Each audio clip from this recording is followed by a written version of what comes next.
Thank you. I would like first to express my gratitude to the Institute, the organizers of this conference, and to all the participants. I would also like to express my gratitude to Professor Vasiljevic, who expressed an optimism for the possibility, concerning the possibility of Serbian accession to the European Union. We used to be very optimistic long ago, but since it was long ago, now a little bit that optimism faded away.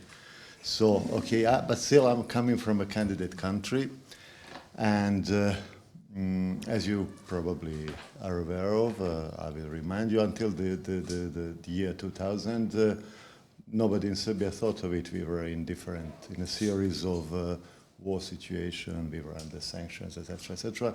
So after the change of the regime in October, the 1st of October 2000, then the idea of possible accession of, at that time, Federal Republic of Yugoslavia, then Serbia, to the European Union appeared and turned into kind of even Euromania and Europhoria. Yeah. Okay. So I remember it was on the 20th of July, I think it was 2004. There was a vice prime minister, a young guy, a little bit foolish, but still, if he was a prime minister, vice prime minister, he organized a performance on the 20th of July, 2004. And 20th of July is 2020, July 07, so it makes 2007. Because at that time they believed that Serbia will become a member of the European Union in 2007. It was completely unrealistic. It was the year of Romanian and Bulgarian entry. But at that time in Serbia, people, and not anybody, vice prime minister, believed that we will be a member state. Meanwhile, we passed through procedure. I won't bother you, it is a little bit too technical, and practically everybody knows what is happening when you're a candidate. So I could just mention the negotiation for a stabilization and association agreement were launched in 2005. Exactly the 1st of October, 5 years after the coup in Belgrade. So we have our agreement is called Stabilization and Association Agreement. Since we are problematic, the Western Balkans, so we have to stabilize ourselves before we associate, so get associated to the European Union. So there is Stabilization and Association Agreement. Then, in 2008, on the 1st of January, agreement on the visa facilitation and readmission entered into force. Then there is, I'm skipping from the timetables, on the end of April 2008, that Stabilization Association Agreement, an interim agreement on trade and trade-related issues were signed in Luxembourg. And we waited for a long time until the entry into force of the Stabilization and Association Agreement, and even the interim agreement, which concerned only the trade issues, because those are competencies and even exclusive competencies of the Union. So we could practically, it did not need the ratification of by the member states, so it was started being applied, and even Serbia started applying it earlier, before the Union. So we were so willing to do everything at our in our possibilities, just to get as close as possible.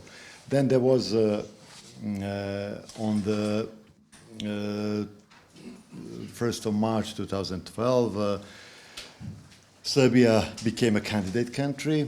Then in September 2013, the EU-Serbia Stabilization Association Agreement entered into force, so 5 years later. And we have even it was already mentioned that there are neighboring country, we can expect some perhaps possible obstacles from some neighboring countries. One of the candidates for some obstacles for us is Croatia, isn't it? So because there are unsolved issues, there is, for instance, for some elements of this approach, there was also Romania, which put some obstacles because of a minority, some that we call Vlach. They consider them Romanian. And then there is, and for instance, for this Stabilization and Association Agreement, the last one which ratified was Lithuania.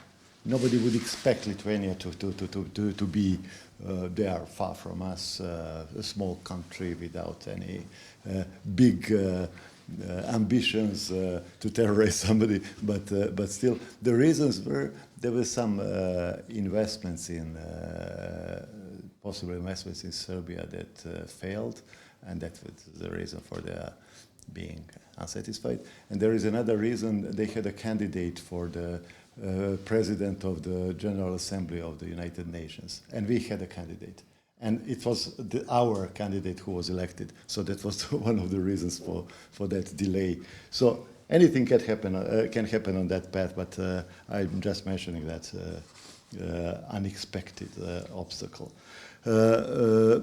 So we have we've been opening chapter by chapter. We started negotiations, opening chapter by chapter, doing the harmonization of legislations, etc.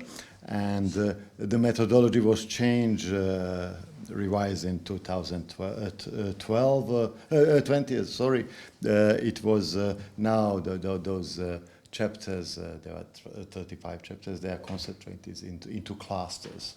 It doesn't change much, in fact, but it is a little bit technical change. So now there are 25 out of 35 chapters that have been opened, and including all chapters under Cluster 1 on the fundamentals of the process, and Cluster 4 of Green Agenda. So I won't bother you because it is a boring thing to speak about all those issues. It is too technical. I would like, since we are speaking about the title is The Dilemmas of Geographical Enlargement, I will speak about the dilemmas of ourselves. How do we see now, after all these long years of waiting for something, and after the hopes that have faded away, as I said, to a great extent. I think that the percentage in the beginning of the millennium were of those who were for the accession of Serbia into the European Union was about 80% or even more. It depends, because those who make those surveys, they very often adapt that to their expectations and to their agenda. And now it was reduced to about 40 or a little bit more, a little bit less percent of those who believe that we should. It's not genuine disbelief, in fact, in those 60% that we should not, but rather they don't want us, so who cares? Okay, so that is something. So, okay, and let's see a little bit about other possibilities, or where we are, what we can expect, etc. Let's have a little bit of picture of how we think about all these things. Yesterday there was one of the part of the titles of the parties of the conference were ever closer union and this and that. So this expression, which exists in the preambles of the treaties, ever closer union, which was consists of two parts, ever closer and union. Union is used in the very beginning, for instance, in the Schuman Declaration, he speaks as a ultimate goal of the integration of a future federation, and the Cold State community would be the first step towards it. And after that, the word federation disappeared from the documents, and it is the union which is used, which is now official title of the organization. And ever closer, in fact, is the gradual nature of the integration process, which in the Schuman Declaration is expressed by the famous words, Europe won't be created at once by concrete achievements, which will create first de facto solidarity. And that is the process of integration. So European Union, as European integration is a process. So when you enter into something, we have to be aware of the fact that we are entering into a process. And European Union, in fact, is a kind of a running train. So you have to know when you enter into a running train that you are entering a running train. You have to know where the train is bound for, because if you are entering a train, you don't know where it is going, then it's something wrong with, there is something wrong with you. And you also have to know where it started from and why it started, etc., etc. So all these elements, which could be called the dynamics of the European integration, is something we should be aware of when we think of our possible future in it or even outside of it. Because, well, let's see. This is Serbia, with a little bit complicated structure, because there is a lighter part which is whose status is a little bit complicated for us, the Kosovo part. Okay, we consider it as a part of Serbia, some consider it as an independent state. Yeah. Okay, so, but we are surrounded, and even those other countries, the Western Balkans, we are surrounded by the European Union. It's quite natural to be a part of that. You cannot, all the figures about the trade, about anything are go in favor of the further approaching and final accession to the European Union. The problem is, we seem not to be wanted there, and especially after when President Macron announced that European Union should pass through reforms itself before thinking of further enlargements, then it's a bit our future became a little bit more precarious. So that's it. Even there is an event, for instance.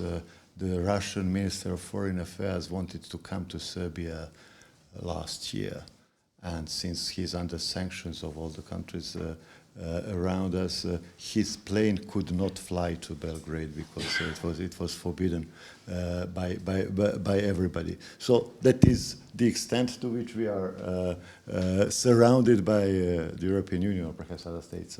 Montenegro would be one of the possibilities, but they also accepted introduced the sanctions. So that is our position. That is our natural position, and naturally we belong to Europe. We belong culturally, we belong in any possible respect to Europe, we feel so, etc. So that is our natural place. Unfortunately, there are some obstacles of different kinds that are, and we lost hope about. So we started thinking of something else. This is a map. I'm speaking about geographical enlargement. So when you think of geography, there are always maps somewhere around. So there is another map. Okay, so when you look this light gray color, we belong to that. In the same way, Western Balkans or Serbia are a small part of the larger map of Europe, something which is this is the map of the world. So there is not only Europe, there is the whole world. And the world is getting more and more globalized, and more and more there are more and more links on the global scale. When we speak about globalization, usually there is a negative sentiment that it provokes, because there are many abuses of the process of globalization. But the fact that the possibilities of communication, the economic possibilities and things of that sort are becoming global, that the social processes are getting on a global scale, that is something which is natural. That is, which is a law. It is a social law, as well as in the same way as gravity is a natural law. You can do anything against it, but you can prevent and fight against abuses of globalization. That is the dangerous thing, not the globalization itself. That's something which is given. Okay, so we have to see what is our position in it. And even what is European Union's position in it? And so let's go back to the very beginnings and okay, always the initial moment of the actual European integration is the Schuman Declaration, isn't it? And he said at the very beginning that European integration he was proposing is supposed to preserve peace in Europe. So everybody, when you say why European integration was created, everybody will say for peace, especially Germany, France, etc., etc. So that is completely true, and even as Schuman said, the world peace cannot be safeguarded without making a creative efforts proportionate to the dangers which threaten it. The contribution which an organized and living Europe can bring to civilization is indispensable to the maintenance of peaceful relations. Well, okay, when you think, even in 2012, European Union won Nobel Prize for Peace, and also the Nobel Committee says that during 60 years, European integration guaranteed the peace and assured peace on the continent. And that is perfect, although we do not feel that because we had a war and we are on the continent, but doesn't matter. Okay, maybe we are the guilty ones. Okay, and then, but the question that appears, and everybody who thinks will ask himself, okay, there were other very bloody wars before, and are only those after the Second World War intelligent enough to invent, to come to the idea that integrating and working together is, let's say, a kind of a remedy for the possibility of possible new wars. And Robert Schuman also gives indirectly the answer to that. Just the next sentence, he says, in taking upon herself for more than 20 years the role of champion of a united Europe, France has always had as her essential aim the service of peace. A united Europe was not achieved, and we had war. So he mentions something that happened 20 years before. He said for 20 years already. So what happened? It was in 1950. So what happened in 1930 or around 1930? It was the French Prime Minister, Minister of Foreign Affairs, Aristide Briand, who proposed on the 5th of September 1929, before the Assembly of the League of Nations, he proposed the creation of the European Federal Union within the League of Nations as a kind of a integration and organization. It did not succeed at that time, but that was a proposal. And even Briand tells us something also about his predecessors. He says, I have, in that speech, he says, I have associated myself during these last years with an active propaganda in favor of an idea which one wanted to qualify as generous, perhaps to dispense with qualifying it as imprudent. This idea, which was born many years ago, which has haunted the imagination of philosophers and poets, which has earned them what can be called success in esteem, this idea is progressed in people's minds by its own value. It ended up appearing responding to necessity.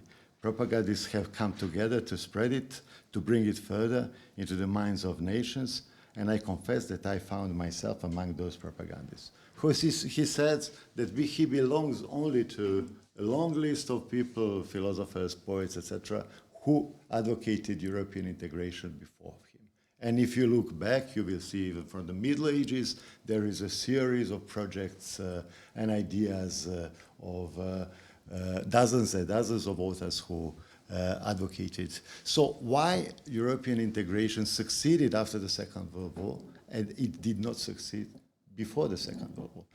Perhaps the answer is given by this gentleman, who's, let's say, the father, the spiritual father of the European integration that we have now, and it is Jean Monnet.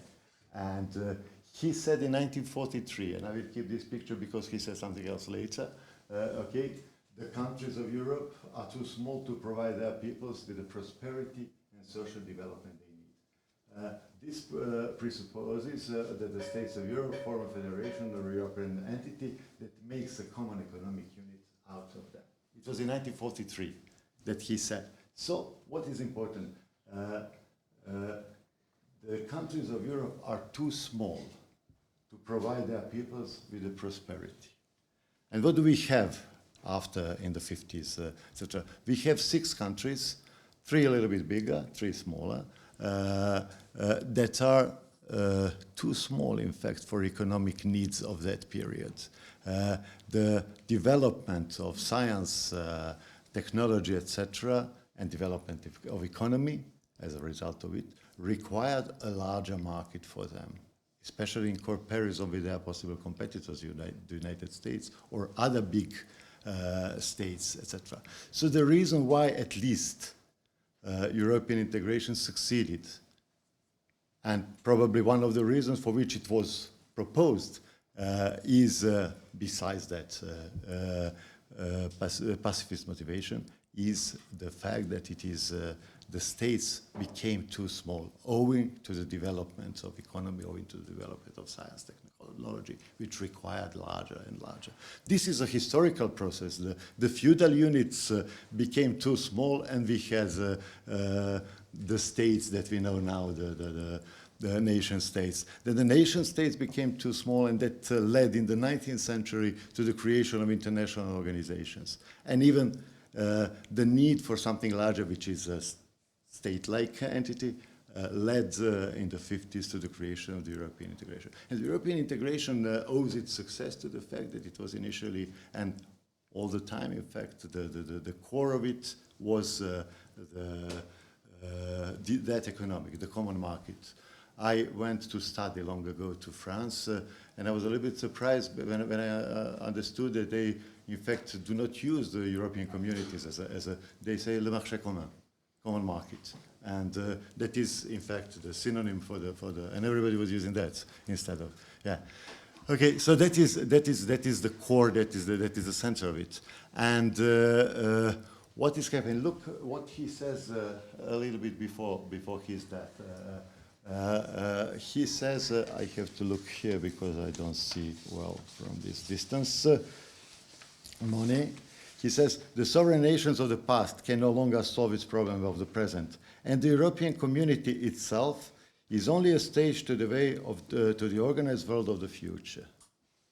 And the question is whether that future is already arriving, whether European integration is perhaps becoming too small for some processes that are. We usually do not see that. But I remember when I was at a time in France, it was 1991, I was writing my master's thesis, Mémoire de DEA, about the relations of the Socialist Federal Republic of Yugoslavia. Is it? Sorry, your time is over. It's over, okay. You will have the opportunity to write everything what you would like to in our book. Okay, so Okay, I won't speak about the story that we had a textile agreement, we had an agreement together with a cooperation agreement, we had a textile agreement. We were a privileged part of the European Union, the big Yugoslavia.